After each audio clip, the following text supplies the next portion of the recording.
Hello students, today's topic is control chart, that is the X bar chart.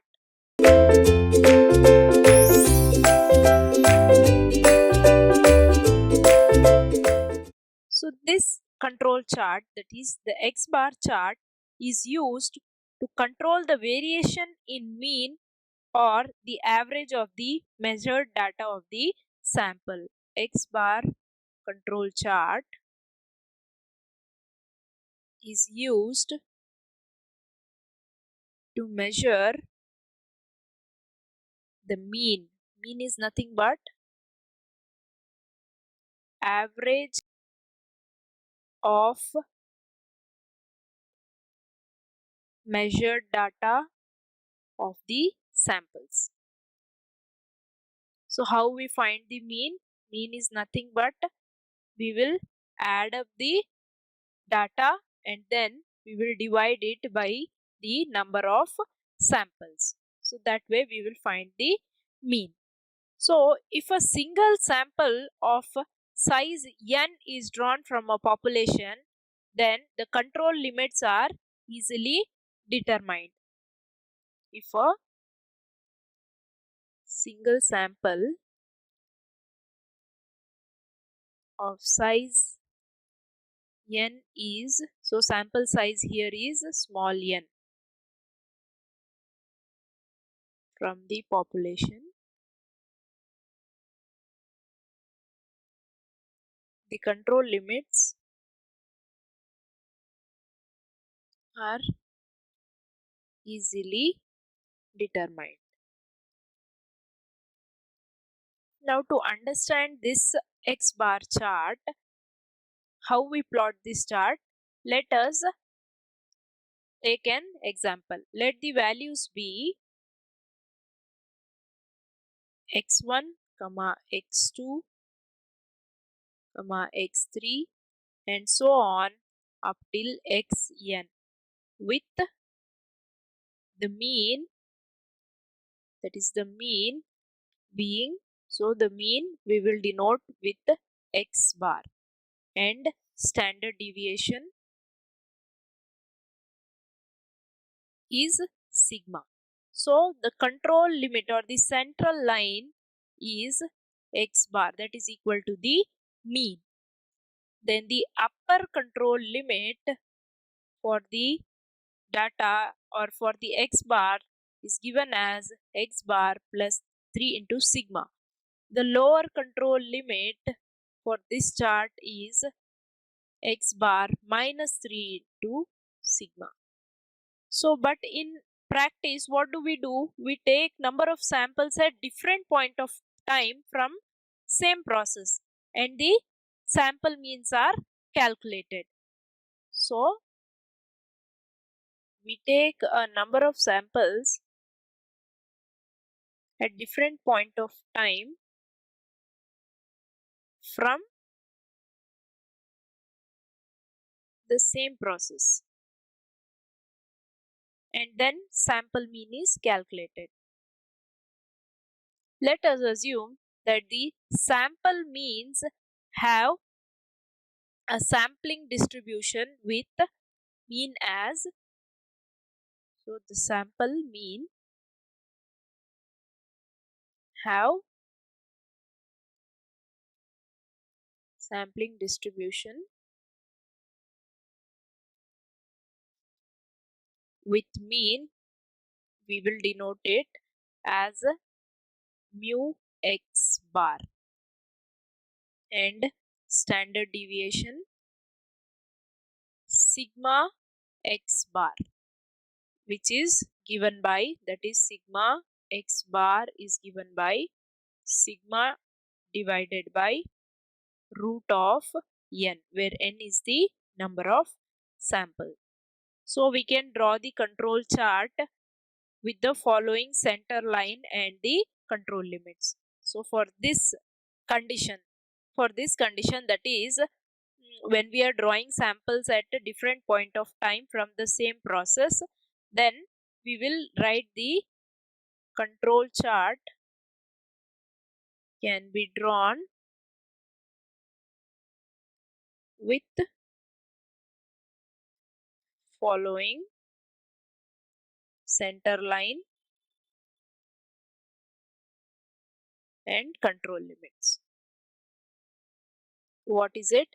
Central line is equals to mu x bar, that is the mean, the sample mean, and the upper control limit is mu x bar plus 3 into sigma x bar, which is the standard deviation for the mean of the sample.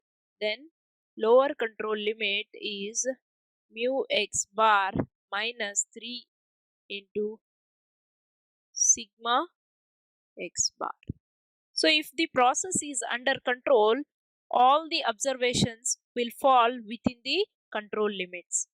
So if process is under control, all observations fall within the control limit. On the other hand, if there is any one observation which is lying outside the control limit, it will suggest that the process is out of control. If any one observation falls outside the control limits, the process is out of control. So, if the process is out of control, we can start investigation to find out the causes for this deviation.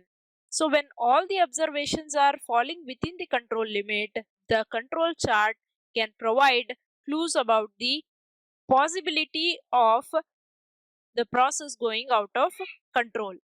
So here this figure is showing us how the process is in control. So here the observation, that is 1, 2, 3, 4, 5, 6, 7, 8, 9 and 10 all are within the upper control limit and the lower control limit. So all the observations are within the control limits, and that is why we say that this process is under control or the process is in control. So here from this figure we can see that the observations here made are few are within the control limit, but only one observation, that is observation number 4, is above the upper control limit. So we say that this process is out of control, it is not within the control. When we see that the process is out of control, we can start investigation and find out what are the causes for this variation, and we can try to avoid this cause. And the process which is in control also will give us some signs which is showing that the process may go out of control further.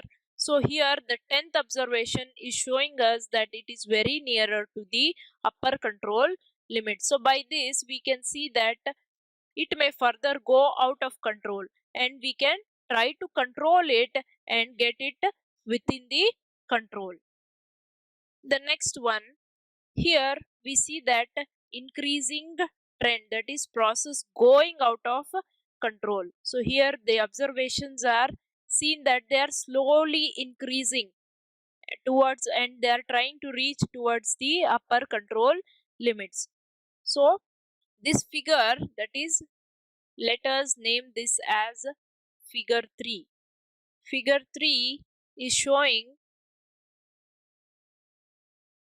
increasing trend in the values.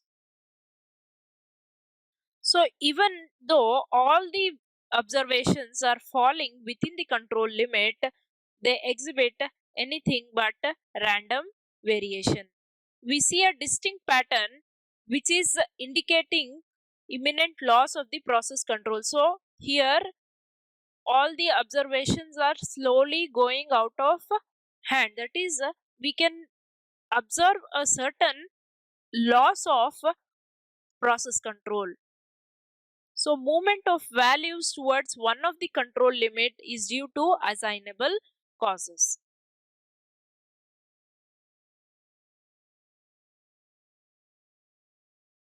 So here random variations can be observed. They are exhibiting, this figure is exhibiting random variation.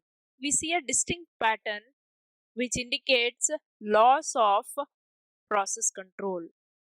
The pattern is indicating loss of process control. So how do we understand that this pattern is showing loss of process control?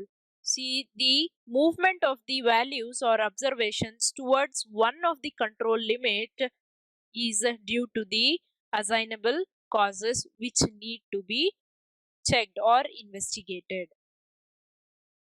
So here the values are moving towards the upper control limit.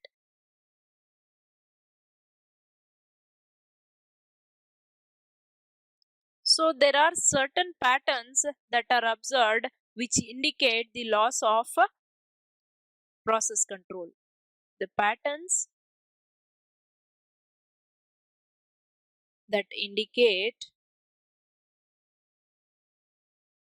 the loss of process control are listed. The first one is the jumps in the level around which the observations vary. So first one, jumps in the level around which the observations vary. This indicates that the process mean may have shifted. So jumps in the level around the observations will vary. So this indicates that the process mean may have shifted. The second one is the cycles. So regularly repeating cycles around the center line indicate factors like worker fatigue. So regularly repeating cycles around the center line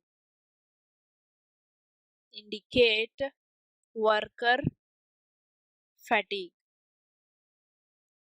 So if there are cycles repeating around this center line, then it will indicate the worker is fatigued and he is giving some wrong information. And jumps in the level around the observation vary.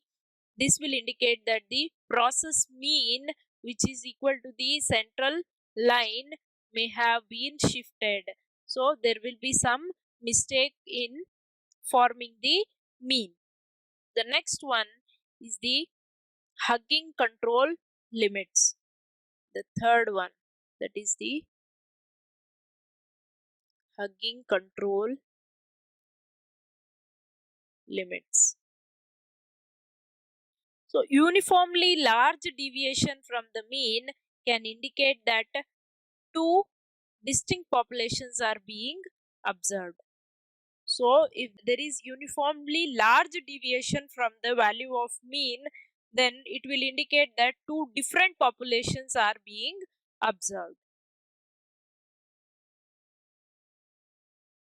So by plotting the graph only, we can understand what is the cause for the deviations in the graph.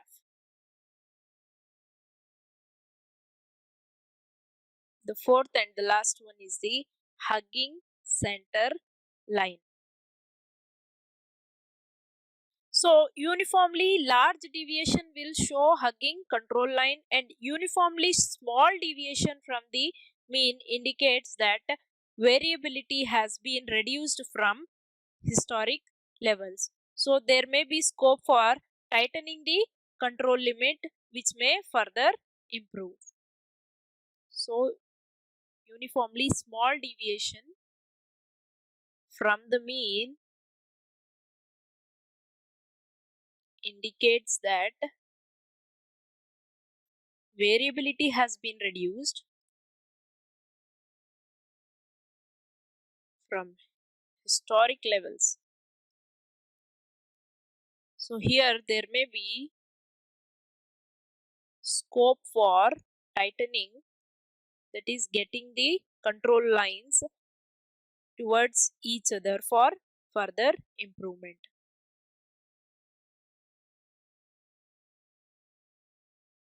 which will improve the quality further.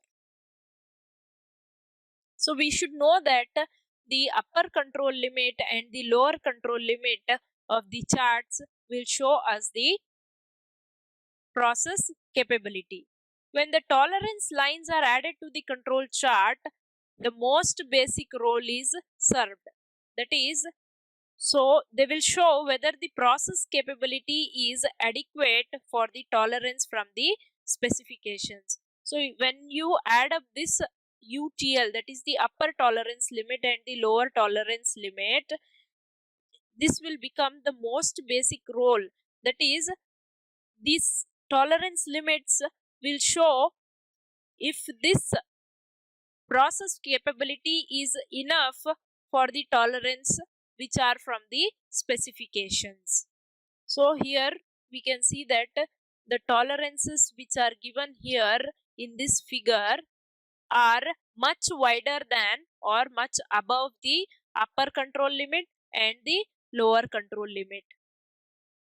So the quality policy is too conservative and we need to consider for improvements. Okay, so this will give us the relationship. When you mention this upper tolerance limit and lower tolerance limit in this graph which we are plotting, then it will give us information, or it will show whether the process capability is enough for that of the tolerance which are provided in the specification. Here there is a much gap, or the tolerance is much above the upper control limit, and here also it is much below the lower control limit. So let us consider this as figure number 4. So from figure 4, specifications of tolerance, upper tolerance limit, that is UTL, and the lower tolerance limit, that is the LTL, are much wider than the quality limit, UCL and LCL, that is the upper control limit and the lower control limit. Here the quality policy is very conservative and there is need for improvement. For example, speeding of the machining process, use of an older machine than that has less machine hour cost, or even a small stock size. So what are the changes we can make? When we see this figure, we can say that this is a very conservative control policy, because upper tolerance limit and lower tolerance limit are much wider compared to this upper control limit and the lower control limit. So there is scope for improvement. Here there is scope for improvements. So how we can improve? By speeding up the machining process, or by using an older machine which has a lesser machining hour than that of the new machine, or by using even a small stock size.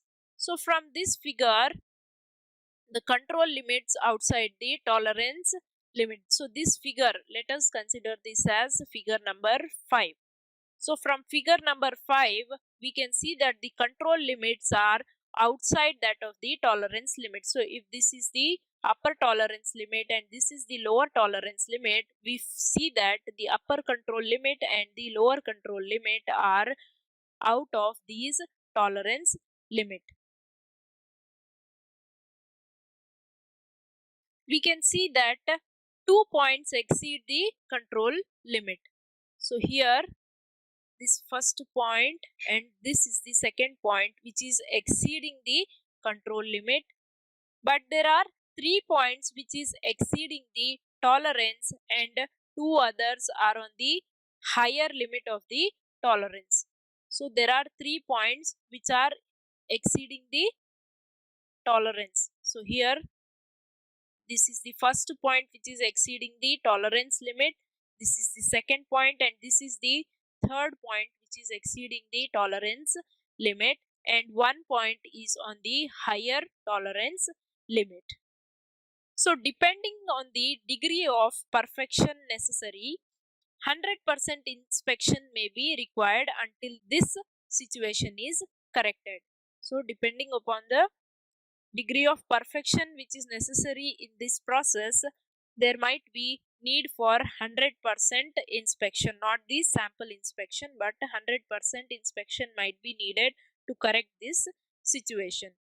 So correction may be as simple as changing to another machine which is known to be more stable, or may involve engineering changes in the product design. So here from this figure we find 2 points exceed control limits, but 3 points exceed the tolerance limit, and 2 other are on the high limit tolerance. So here 100% inspection may be needed to correct the situation. So simply by changing the machine also this situation may be corrected, or even engineering changes in the product design may also be required. So in control chart, it has become customary to base an estimate of standard deviation and the R bar, that is the average of sample ranges. So this X bar charts or the control charts will require the estimation of standard deviation and the average of the sample ranges. So why it was first practiced?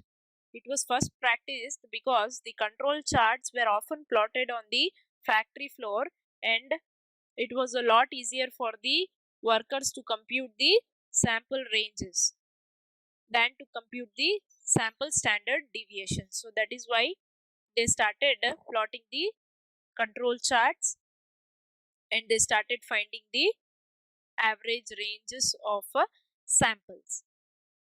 So now let us find the relationship between this standard deviation and the average sample ranges. So if sigma is standard deviation, R bar is the average of sample ranges, the relationship between this sigma and R bar is found or defined by in a factor which is, let us assume it as D2. So it depends on, this D2 depends on sample size, and that is equal to small n. So now the upper control limit and lower control limit for the X bar chart are given by upper control limit is equals to X chart. The upper control limit and lower control limit for X chart are given by X bar plus 3r bar divided by d2 into square root of small n, and the lower control limit is given by x bar minus 3 into r bar divided by into root of n, where n is the sample size and d2 is the factor which is depending on the sample size. So this is all about the x or x bar chart. I hope you have understood the topic. Thank you.